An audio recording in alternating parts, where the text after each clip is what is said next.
Hello, and welcome to the Moms Who Know podcast. I'm your host, Chanel Nielsen, and today we have a great guest, Donna Goff. How are you, Donna? I'm fine. Thanks for having me on today. Yeah, I'm excited to have you. So let me tell you a little bit about Donna. Donna and her husband, Roger, are parents of 7 children and grandparents to 13 grandchildren. They have been home educating their children since 1983, so over 30 years. And she has a long list here that I wanted to read so you can get a real feel for the many things that she is interested in and the many things she does. She loves learning, teaching, creating, sewing, provident living, gardening, hiking, creating stained glass murals, poetry, reading, writing, presenting, sharing, frugality, do-it-yourself, blogging, and life. And she is an expert on many things, one of which is homeschooling. And another one of her topics is family work. And that's really what I wanted to talk about today. To start off with, Donna, can you tell us just a little bit more about your family and your career and kind of how you got into homeschooling? Well, I had children that my 3 oldest children were in school, and I was working with my younger children. There was a 6.5-year gap between my 3 oldest and my next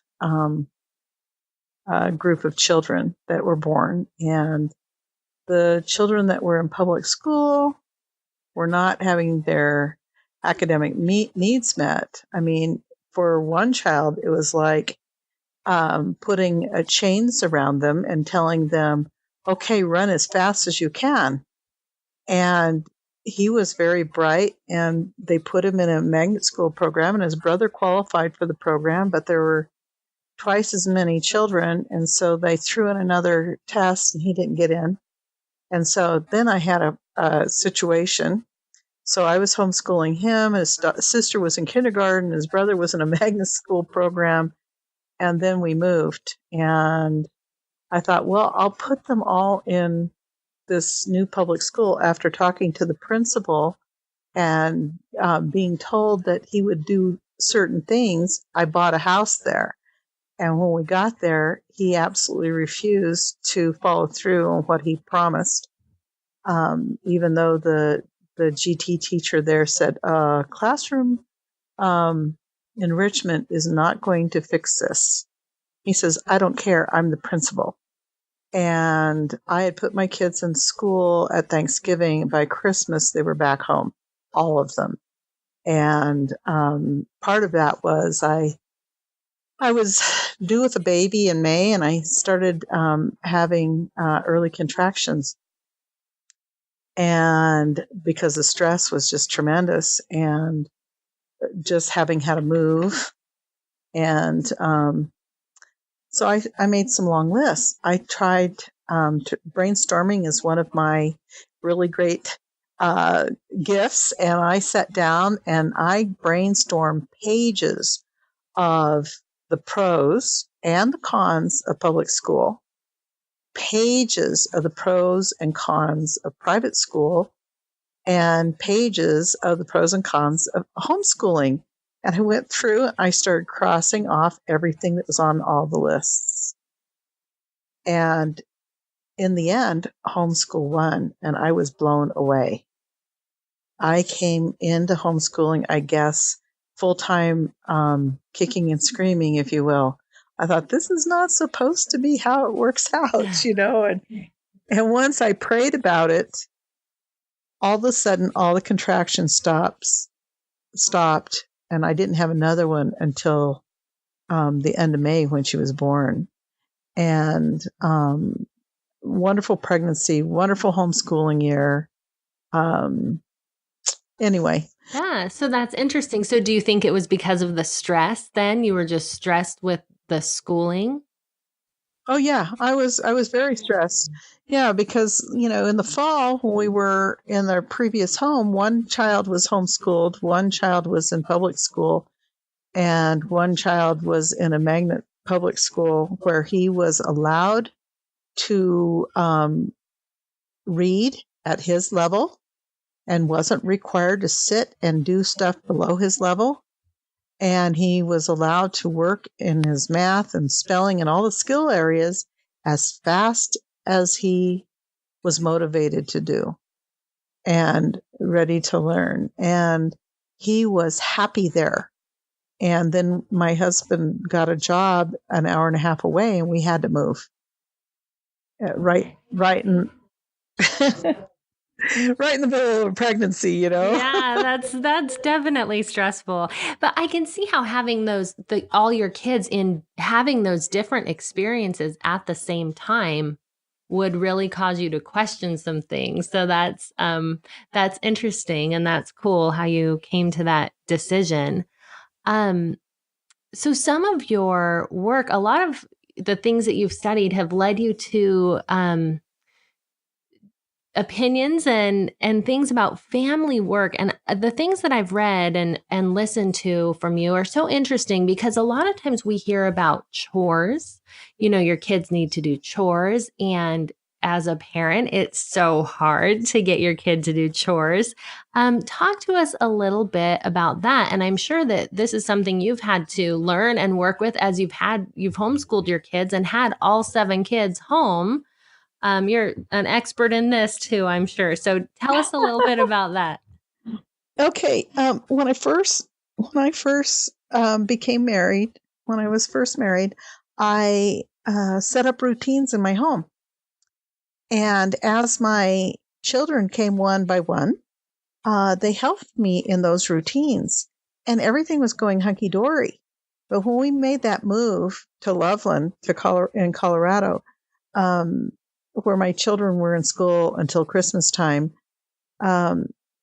I went to a church meeting one night, and there was a lady there, and she was talking about home management, etc.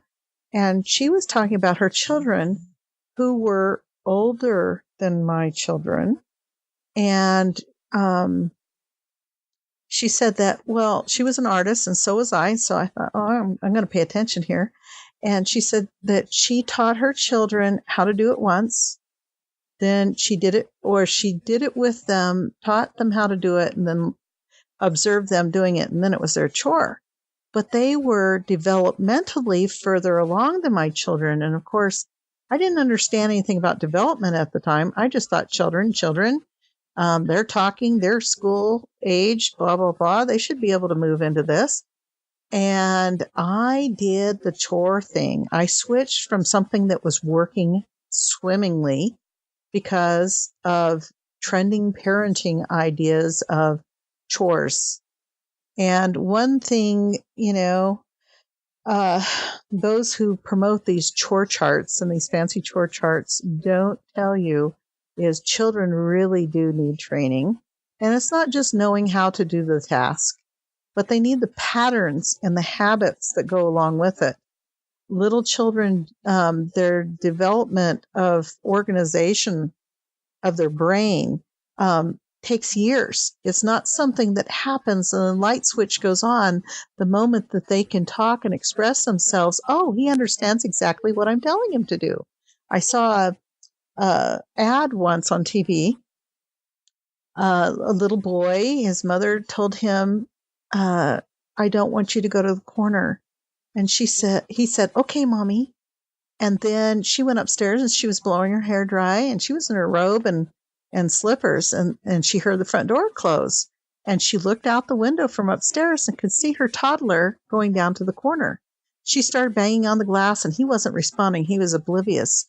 So she slipped off her slippers and she ran down the stairs and ran down the front from the front door and got to him just as he was about ready to step into the street at the corner. And she grabbed him by the shoulders, got down at his level, looked him in the eye, and very firmly, I thought I told you not to go to the corner. And he looked at her and he said, Mommy, what's a corner? Mm. That was revelatory to me as a parent. I thought, okay, I'm missing a piece here. I'd done the do the chore for a whole week, the same chore, and we'll rotate. I did the chore for 3 months. We did six months. We did it for a whole year. We to change things up as they got older. I changed the chores every day And of course, we had the newfangled thing called the computer. I could type out the list and I could rotate the list, and the computer could track it.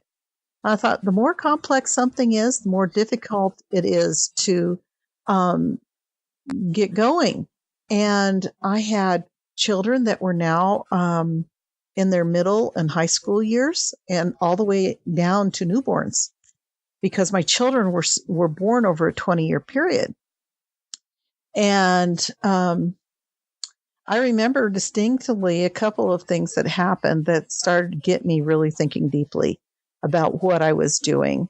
One of them one day was I needed something done, and the child whose chore it was not here to do it because they had activities that they were engaged in, that they had committed to. And I asked another child to do it, and the child said, "It's not my chore." And I thought, whoa, wait a minute. Your mom just asked you to do something, and I need your help. Yes. And I thought, okay, there's some training missing here. And then a friend of mine gave me an article to read about family work. And at the time, the first time I read the article, I had seen it in a magazine, and I patted myself on the back. We do family work because all my kids in my family do chores. It went right over my head. Well, I was in this book group, and we had just got through reading Sidetracked Home Executives and Bonnie's Household Organizer. And we were quickly going through and figuring out our routines. And I thought, since we've moved here from Loveland and we've moved a second time, I haven't really gone through and really set out new routines for my house. So I got this all in place, and I thought, oh, this feels so right. And then my friend brings the family work article, and I it's like, Heavenly Father, why? Why this now? I thought I was supposed to be doing this, and the impression came that what you just did in putting your routines together is your roadmap of what needs to be done when. It is not the chore chart or anything like that. And I started making some changes. At first I thought, well, I'll take the older children that have been trained, and I will put them with the younger children, and as, mentor mentee. Well, that didn't work out, not even with my husband, because none of them really caught the vision that I had of what was to happen. They all would sit there and expect the little child to do all the work, having no training. They would just sit there and tell them what to do. And no one likes that. Yeah, I'm sure that didn't work out very well. I didn't hire you as a supervisor. Anyway, I came in one day and I was sitting down, and I have a son who is probably one of the most compliant, well-liked, compliant child in the family, very obedient, very well-liked throughout the neighborhood, welcome in every family's home to the dinner table. Everybody just delighted in this little redhead. And he was 5 or 6, and I came in. It was his day for dishes. And I was sitting there, and we had a dishwasher at the time, and I was observing him. Shame on me. I should have been working with him.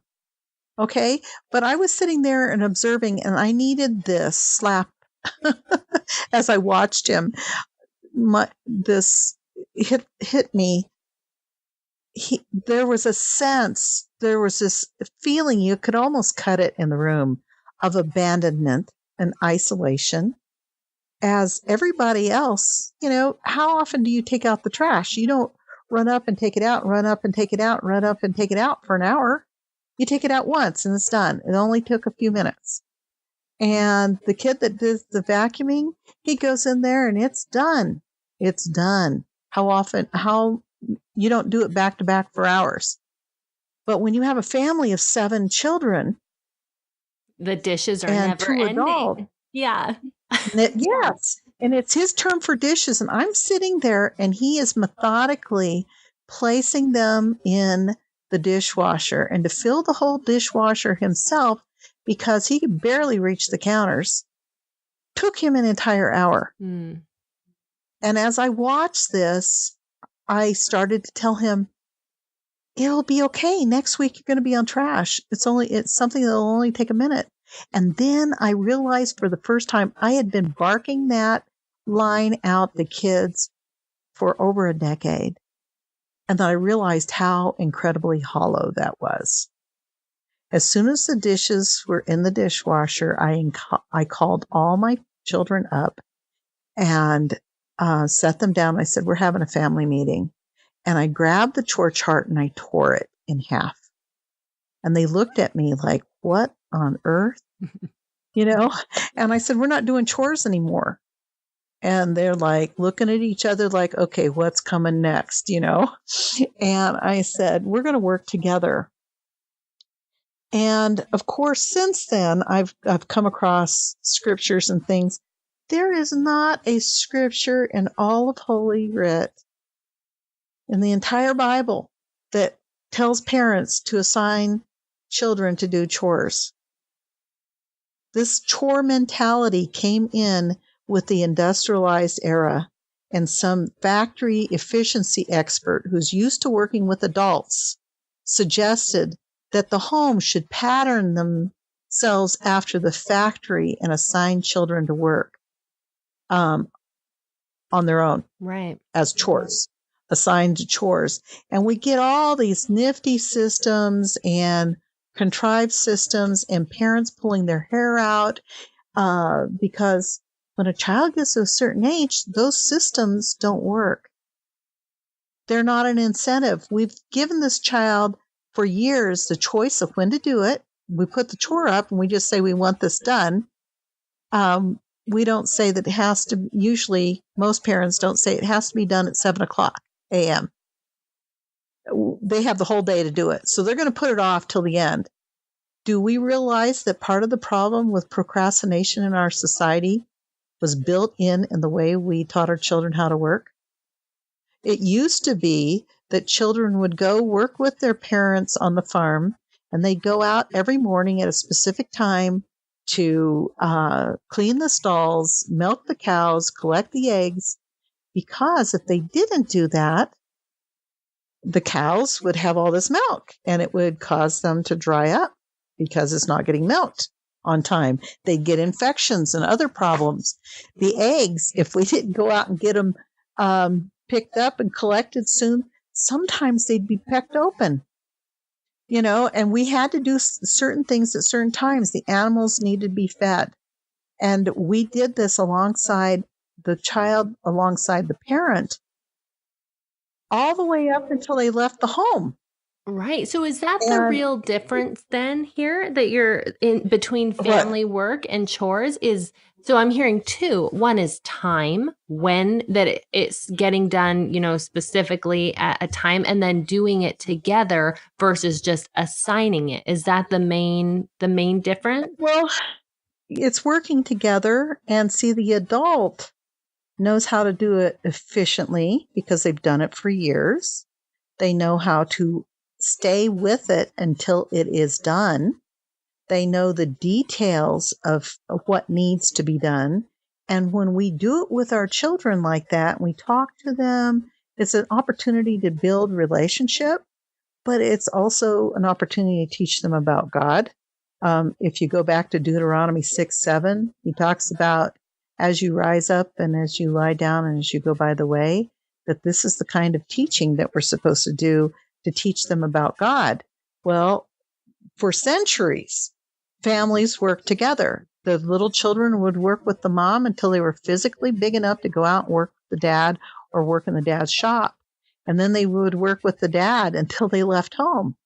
And this idea of dividing up the labor and everybody doing it alone is more of an industrialized era imposition on the family. You won't find it in the Bible. So that's really interesting. And I think that Okay, so I want to understand it better on a practical level because I understand it sounds great. Like, yes, we're all working together and we're happy and everyone's doing their job. But of course, in family life, a lot of times it doesn't look like that, right? And I can Okay. just picture after dinner, everyone's doing their part. And, how do you divide it up then? Okay. let me clarify here. There is a foundation of a discipline of habit. When little children are small, we train them on how to use a potty. We train them how to get dressed we dress them until they actually start dressing themselves. Do we not? Right. Okay. We teach them to walk. They're learning body control and things like that. Well, as they become big enough to reach across the bed, we help them learn how to make the bed. This is part of a discipline of habit. When we decide when that will be done, we decide as parents, do we want our stuff done before breakfast or after breakfast? Well, if we want it done before breakfast, we need to train our children in doing that instead of acting like a sergeant, arguing and nagging and driving our children. We need to go in there and help them through the process so that they can do it themselves. When they get to a point where they have the executive function that, oh, this is what growing up means in our family, I'm going to show mommy that I did it myself. And when mommy comes in, it's done. It's like, wow. And it comes for different children at different ages. There's an incredible book by Pearl S. Buck called Christmas Day in the Morning. And here the boy is, I think it's his 15th year. He's 15 years old. He has been working alongside his dad for years out in the barn every morning. He decides he wants to give a Christmas present to his dad. He wants to show him how much he loves him. And so he decides that he's going to get up earlier than normal and do all the work and have it waiting for dad when he wakes up. And he's going to climb back in bed. So he's in bed when his dad comes in the morning to wake him up. His dad says, oh, I'm sorry I have to wake you up on Christmas morning, but I need your help. And he says, I'll meet you out in the barn. And the dad goes out to the barn and all the work is done to the adult specifications, down to the very note that the kid leaves to his dad, that the reason why he wrapped the milk containers was so that it wouldn't freeze. And this child had done this. It was an incredible gift that he had given his father. His father had never been able to witness Christmas morning. Well, that's the family work aspect of it. The first step is the habits, teaching them to make the bed, teaching them to take their plate to the sink and rinsing it and stacking it so that when all the dishes are removed from the table and everybody's brought their dishes into, to the counter, the table can be wiped and the dishes now can be started to be washed. We don't have a dishwasher anymore. We have to wash them by hand. This was incredible. This last weekend, there were 24 of us as all my children, but one was there, and all of my grandchildren. And we had to do those dishes. And it was incredible, that you get a chain of washers and dryers and everything else. But then you say, what about those family jobs that you can't fit the whole family into the bathroom, of course. And moms need to realize that, first of all, this is their house. They're going to have the house to run before their children are there and after they're gone. I'm at that end where I'm almost an empty nester. Guess what? I'm going to get to do it all. With my husband. My husband is doing it with me. But the reality is, this is my house, and my job is to train them in how to work. And as they work beside me, that happens. So the first step is habit training. The second step is family work.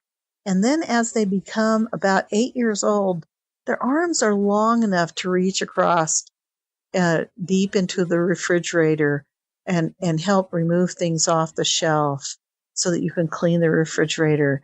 Their arms are strong enough to reach across bedding and to make a proper bed and things like that.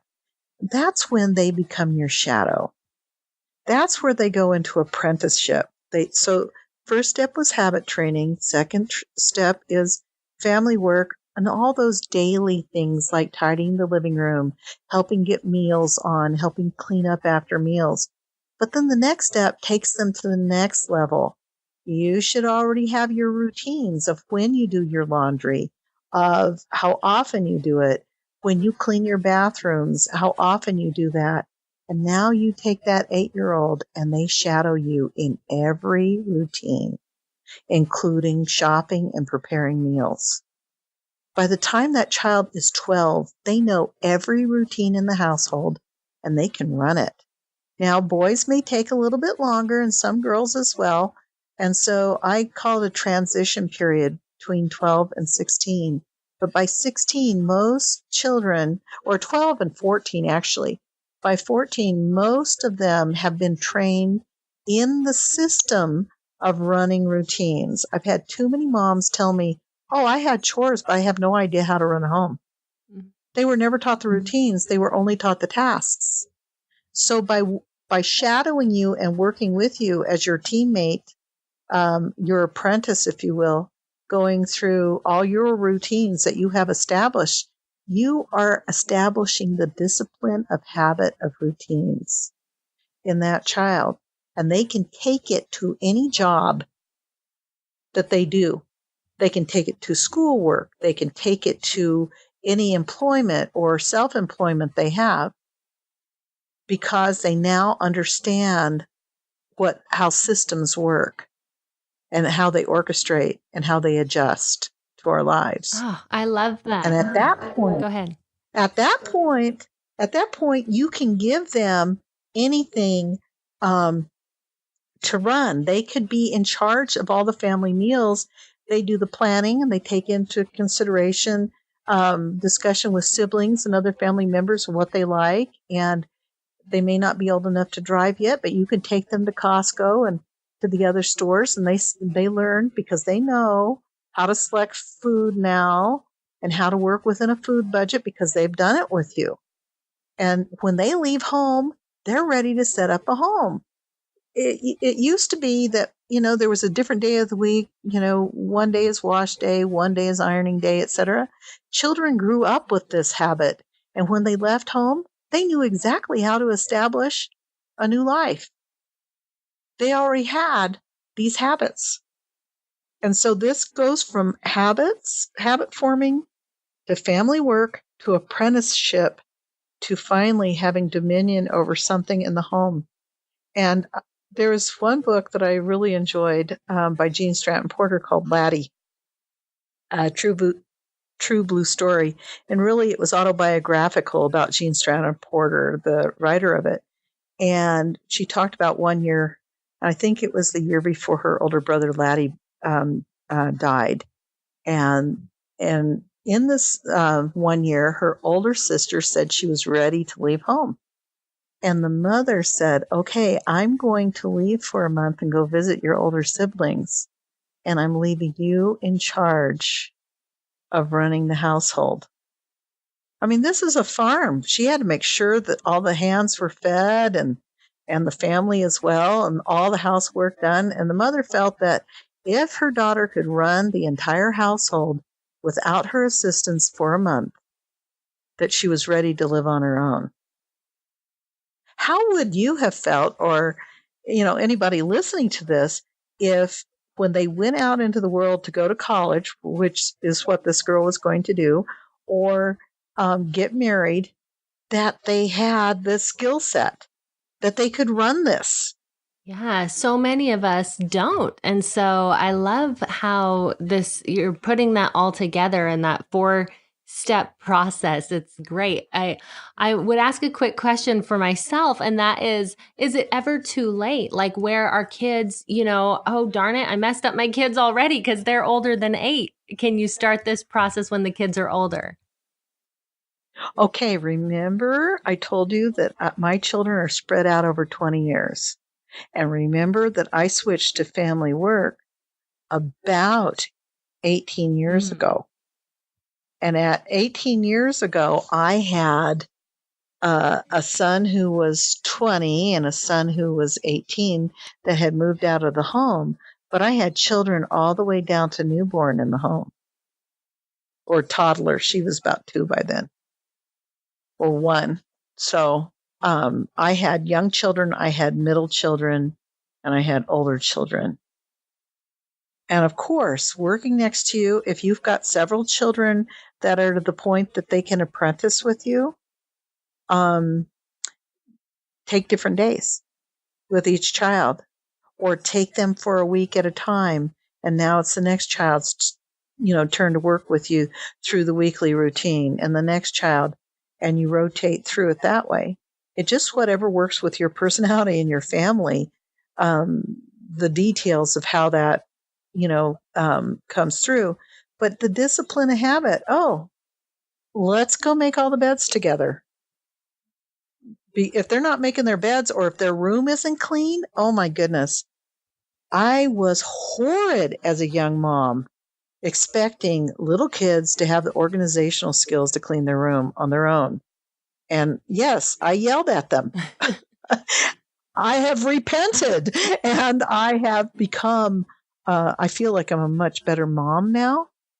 And it was interesting at church hearing clergy's wife say that she's a much better grandparent than she ever was a parent, because we now see all of our mistakes, and we go back and we want to make that right for our grandchildren. The benefit to those who are listening right now is you don't have to wait until you're 60 and look back, and you can do stuff with your kids now and help them develop habits. Yeah. Well, that's wonderful. I think there's a lot of takeaways here and a lot of things that maybe are different than what we're used to hearing. Hopefully, I know I've got some things already in mind that I want to put into practice, and hopefully a lot of listeners feel the same way, and that these are doable and actionable things that we can help our kids start to work together with us and really do this habit training and teach them. So we are out of time, but will you let us know your website and projects you have coming up so that people can get more information if they want to go deeper on this? Okay, my website is mentoringourown.com, and I have a Facebook group, and there I do a 90-day challenge. What I do is mentor moms to mentor themselves and to set their own habits so that they can then teach their children. And I do teach webinars that are free right now on family work and on the discipline of habit, on shepherd parenting, on homeschooling using a one-room schoolhouse approach in a modern setting in the 21st century. Families are a work in progress, and homeschool is a process, and life and learning is a process. And we need to lighten up and have a lot more joy in our lives. And I am hoping that the things that I teach through the 90-day challenge and other things like that, and the family work webinars, help moms embrace a more joyful existence with their family. Oh, good. Well, I will link to all of that in the show notes. So if you weren't able to write it down just then be sure to go to the show notes and check it out. Donna, thank you so much for being here and for the things that you've taught us that I really feel like can help us in our home. Thanks, everyone, and we'll see you next time on Moms Who Know. Subscribe to Moms Who Know so you never miss an episode, and join the conversation on Facebook at facebook.com/Moms Who Know podcast.